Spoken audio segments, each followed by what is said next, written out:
শরীরকে রোগমুক্ত রাখতে যদি কোনো ইফেক্টিভ উপায় থেকে থাকে তাহলে তা হচ্ছে ফাস্টিং বা রোজা। পুরুষ হন অথবা মহিলা, ছোট অথবা বড় হন না কেন, যদি আপনি কখনো ফাস্টিং অর্থাৎ উপবাস না করে থাকেন তাহলে এই ভিডিওটি একবার অবশ্যই দেখবেন। আপনি যখন ফাস্টিং করেন অথবা উপবাস করেন তখন আপনার শরীরে কি ঘটে? আয়ুর্বেদ এবং মডার্ন সায়েন্সই বা ফাস্টিং অথবা রোজা সম্পর্কে কি বলছে? উপবাসের সঠিক নিয়ম কি, অথবা বলতে পারেন প্র্যাকটিক্যাল নিয়ম কি? এই ভিডিওর শেষ পর্যন্ত আপনি সকল প্রশ্নের উত্তর পেয়ে যাবেন। চলুন তবে দেরি না করে এবার শুরু করা যাক।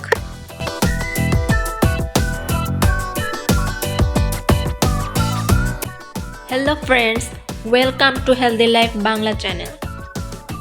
অনেক মানুষই রয়েছে যারা ফাস্টিংয়ের কথা শুনলে ভয় পেয়ে যায়। ফাস্টিং এবং ক্ষুধা মেরে ফেলার মধ্যে আকাশ জমিনের পার্থক্য রয়েছে। একদিকে ফাস্টিং মানুষ ইন্টেনশনালি করে থাকে, একটি নির্দিষ্ট সময়ের জন্য নিজের ইচ্ছায় মানুষ উপবাস অথবা রোজা রেখে থাকে। অপরদিকে খাদ্যের অভাবে মানুষ ক্ষুধা চেপে রাখে। এই পরিস্থিতিতে তারা নিজেরাও জানে না কখন অথবা কোথায় তারা খাদ্য পাবে। এটা আসলে দুর্ভিক্ষের কারণে হয়ে থাকে। রোজা অথবা উপবাসে নিজ ইচ্ছায় খাদ্য থেকে বিরত থাকা হয়।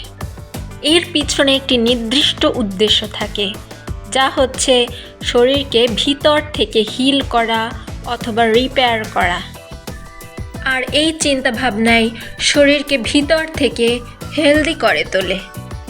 মূলত সুস্বাস্থ্য এবং ধর্মীয় কারণেই যুগ যুগ ধরে বিভিন্ন ধর্মের লোকেরা ফাস্টিং, উপবাস অথবা রোজা রেখে আসে। মুসলমানেরা রমজানের পবিত্র মাসে দীর্ঘ 1 মাস রোজা রেখে থাকে। হিন্দু ধর্মের অনুসারীরা নবরাত্রিতে উপবাস করে থাকে। বৌদ্ধ ধর্মের লোকেরা দুপুরের পরে খাবার খায় না। কিন্তু আপনি ফাস্টিং কেন করবেন? এটা করা কি নর্মাল? আসলে সবসময় কিছু না কিছু খেতে থাকা নর্মাল নয়। আসলে রোজা এমন এক জিনিস যেখানে আয়ুর্বেদ এবং মডার্ন সায়েন্স উভয়ই একে অপরের কথার সম্মতি দেয়। দুজনের ভাষ্য মতেই রোজার অসাধারণ বেনিফিট রয়েছে, যাতে শরীর ভিতর থেকে পরিষ্কার হয়ে যায়। আয়ুর্বেদের গ্রন্থ অনুসারে যখন আমরা রোজা রাখি তখন আমাদের শরীরের ছোট ছোট নাড়িগুলো পরিষ্কার হতে শুরু করে। এই কথার প্রমাণ আপনি প্রতিদিন সকালে ঘুম থেকে ওঠার পর পাবেন। আসলে ঘুমও ফাস্টিংয়ের একটি অংশ। আয়ুর্বেদ অনুসারে আপনার শরীরে যে কোনো রোগই হোক না কেন, যদি ফাস্টিং সঠিকভাবে করা যায় তাহলে আপনি অবশ্যই সুস্থ হবেন। মডার্ন সায়েন্সও অনেক গবেষণার পর এই সিদ্ধান্তে পৌঁছেছে যে ফাস্টিং আপনার শরীরকে সেলুলার লেভেল পর্যন্ত ডিটক্সিফাই করে দেয়। 2016-তে জাপানের এক সেল বায়োলজিস্ট অটোফিজির জন্য নোবেল পুরস্কার প্রাপ্ত হয়েছে। অটোফিজি সেই প্রসেস যাতে বডি শরীরের ভিতরের রোগাক্রান্ত কোষগুলোকে নষ্ট করতে শুরু করে। ফাস্টিং অথবা উপবাসের সময় শরীরের সুস্থ কোষগুলোই শুধু বেঁচে থাকে। অন্যদিকে ক্যান্সারাস, সিস্টস, টিউমার এবং শরীরের অন্যান্য আনহেলদি সেলসগুলো নষ্ট হতে শুরু করে। রোজা শুধু রোগের জন্যই উপকারী নয়, বরং ডে বাই ডে আপনি এর হেলথ বেনিফিটস দেখতে পাবেন।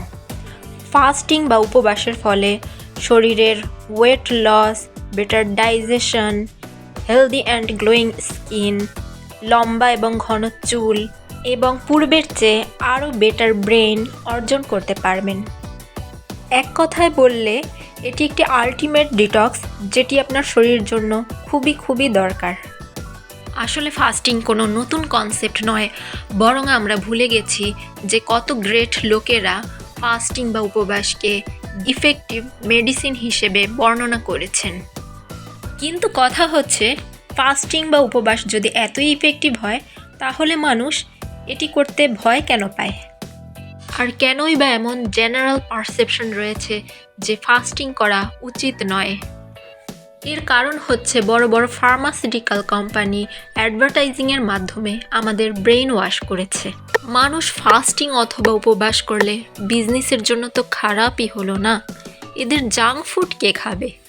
তাছাড়া ওষুধই বা কে কিনবে যদি মানুষ ফাস্টিং করেই তাদের রোগকে দূরে সরিয়ে দিতে পারে? মাত্র 1 মিনিটের জন্য ভেবে দেখুন। আর এটি একটি বড় কারণ যে কারণে ফাস্টিং নিয়ে মানুষের মধ্যে এত কুসংস্কার রয়েছে। আপনি জানলে হয়তো অবাক হবেন যে ফাস্টিংয়ের ফলে মেটাবলিজম কমে না, বরং বৃদ্ধি পায়। গবেষণায় দেখা গিয়েছে যে 4 দিন ফাস্টিং করার ফলে 12% পর্যন্ত মেটাবলিজম রেট বেড়ে গিয়েছিল। এর থেকে বড় প্রমাণ আর কি হতে পারে?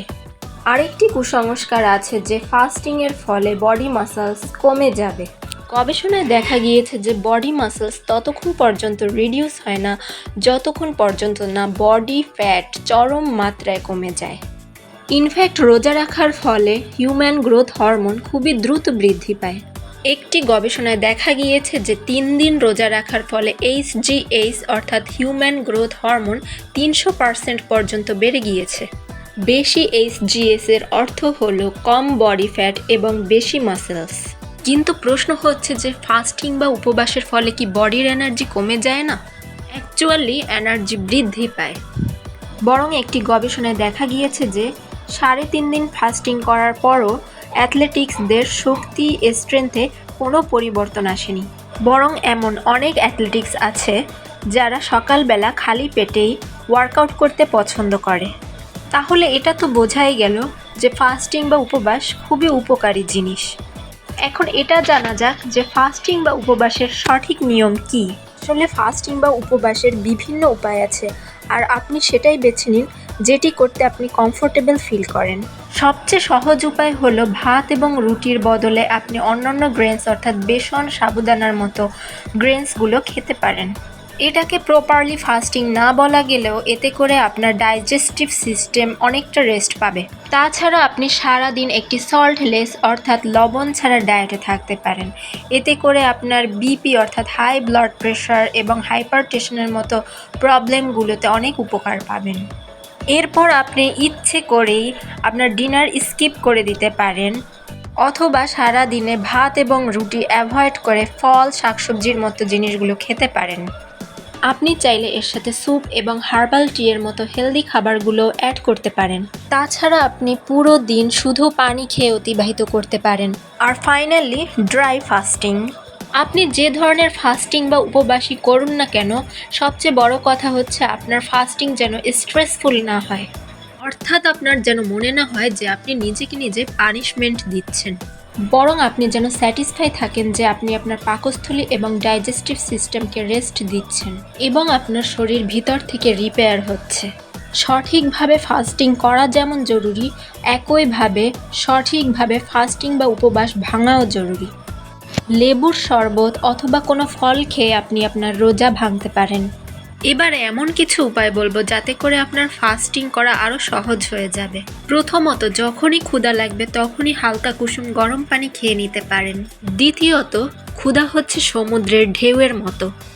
অর্থাৎ আপনার যদি প্রতিদিনই রাত 8টার সময় ক্ষুধা লাগে এবং তখন যদি আপনি কিছু না খান, তাহলে 8:30-9টার মধ্যে আপনার ক্ষুধা শেষ হয়ে যাবে।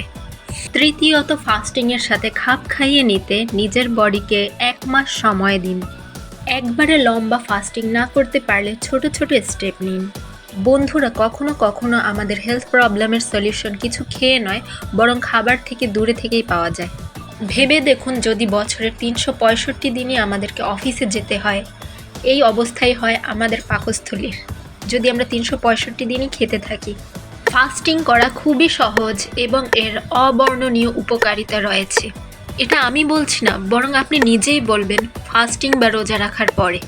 ভিডিওটি যদি আপনার কাছে হেল্পফুল মনে হয়ে থাকে তাহলে অবশ্যই একটি লাইক করবেন এবং আমার চ্যানেলকে সাবস্ক্রাইব করে পাশে থাকা বেল আইকনটি ক্লিক করে দিবেন।